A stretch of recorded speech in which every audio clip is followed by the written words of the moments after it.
मताने पाठवणार का, रेकॉर्ड मताने पाठवणार का?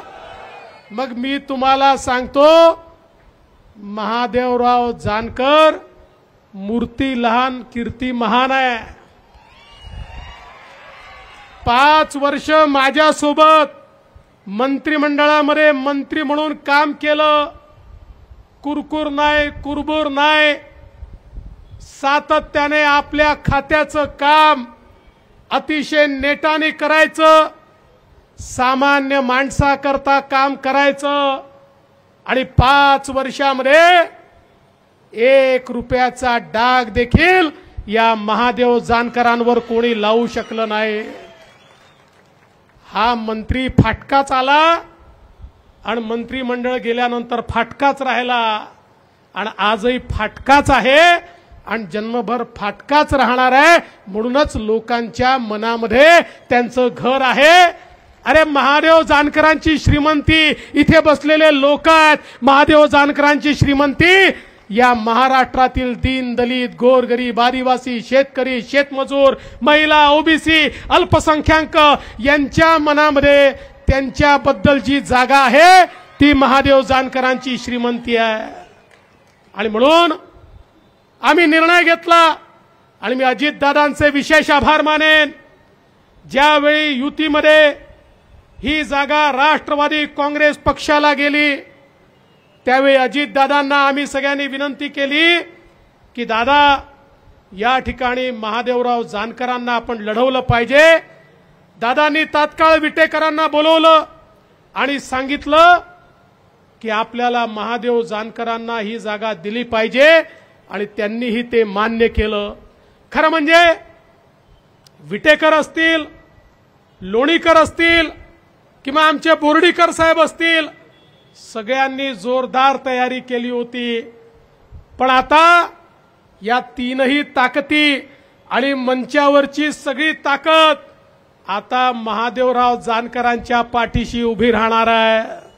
माननीय शिंदे साहेबांच्या नेतृत्वात शिवसेना असेल, अजितदादांच्या नेतृत्वात राष्ट्रवादी काँग्रेस असेल, मोदीजींच्या नेतृत्वात तर आम्ही सगळे काम करतोय, भारतीय जनता पार्टी असेल, आमची रिपाई असेल, आमचं रासप असेल, आमच्या सदाभाऊ खोतांची रयत क्रांती असेल. मी सगळ्यांची नावं घेत नाही, पण एक अतिशय मोठं अशा प्रकारचं महायुतीचं एक गठबंधन आम्ही तयार केलं आहे. आणि आता मी तुम्हाला सांगतो, मागच्या निवडणुकीमध्ये महाराष्ट्राने 41 खासदार मोदीजींच्या झोळीत टाकले. आता तो रेकॉर्ड आम्ही मोडणार आहोत आणि त्याही पेक्षा जास्त खासदार या ठिकाणी मोदीजींसोबत जाणार आहेत. आणि त्या खासदारांमध्ये जशा आमच्या पंकजाताई असणार आहेत तसेच आमचे महादेवराव जानकर देखील त्या खासदारांमध्ये असणार आहेत, हा विश्वास मला आहे. बंधू भगिनींनो, मोदीजींनी 10 वर्षामध्ये देश बदलला. गरीबाबद्दल प्रत्येक व्यक्ती बोलायचा, पण पहिल्यांदा गरीब कल्याणाचा अजेंडा या देशात कोणी राबवला असेल तर तो मोदीजींनी राबवला. आपल्याला आश्चर्य वाटेल, जगही तोंडात बोट घालतंय. 10 वर्षामध्ये 25 कोटी लोकांना गरिबी रेषेच्या बाहेर काढण्याचं काम हे माननीय मोदी साहेबांनी करून दाखवलं. जगातले अर्थशास्त्री म्हणतात, हे भारतामध्ये काय आश्चर्य झालं, जे विकसित देशांना जमलं नाही ते मोदीजींनी कसं करून दाखवलं. कारण मोदीजींनी मुठभर लोकांकरता काम केलं नाही. गरीबाला घर मिळालं पाहिजे, गरीबाला पाणी मिळालं पाहिजे, गरीबाच्या घरी वीज गेली पाहिजे, गरीबाच्या घरी सिलेंडर गेलं पाहिजे, गरीबांच्या आमच्या महिलांना शौचालय मिळालं पाहिजे, मुद्राचं लोन मिळालं पाहिजे, मुलांना स्कॉलरशिप मिळाली पाहिजे, स्किलच्या माध्यमातून नोकऱ्या मिळाल्या पाहिजे. याकरता गेले 10 वर्ष मोदीजींनी सातत्याने प्रयत्न केला आणि त्यातनं मोठं परिवर्तन या ठिकाणी घडलंय. आणि म्हणून बंधू भगिनींनो, मोदीजी तर म्हणतात, अरे 10 वर्षात तुम्ही जे परिवर्तन पाहिलं ये तो केवल ट्रेलर था, पिक्चर अभी बाकी है, अगले 5 सालों में पुढच्या 5 वर्षामध्ये भारत आणि महाराष्ट्र ज्या प्रकारे बदलणार आहे याची कल्पना देखील आपण करू शकत नाही।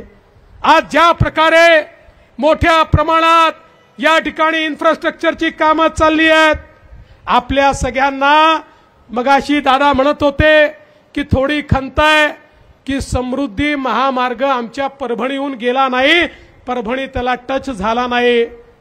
काळजी करू नका, आता तशाच सारखा आम्ही शक्तीपीठ महामार्ग बनवायला हातामध्ये घेतलाय। नागपूरपासून गोव्यापर्यंत हा शक्तीपीठ महामार्ग आहे। हा शक्तीपीठ महामार्ग आपल्या परभणीमधनं चाललेला आहे आणि हा शक्तीपीठ महामार्ग केवळ महामार्ग नाही आहे, या महामार्गाच्या दुतर्फा त्या ठिकाणी आम्ही इंडस्ट्रियल क्लस्टर तयार करणार आहोत, MIDC तयार करणार आहोत, कृषी विज्ञान केंद्र तयार करणार आहोत, कृषी विकासाच्या योजना तयार करणार आहोत। एक प्रकारे जसा समृद्धी महामार्गामुळे 15 जिल्ह्यांना समृद्धी मिळाली, तसा शक्तीपीठ महामार्गामुळे पर्यटन असेल किंवा कृषी समृद्धी असेल किंवा उद्योग असतील याच्याकरता एक महत्त्वाचं योगदान होणार आहे। आणि विशेषतः आपलं परभणी हे संपूर्ण त्या ठिकाणी दक्षिण भारताला आणि पश्चिम महाराष्ट्राला अतिशय वेगानं जोडलं गेल्यामुळे विकासाच्या नवीन संधी या शक्तीपीठ महामार्गामुळे या ठिकाणी निर्माण होणार आहे। एकीकडे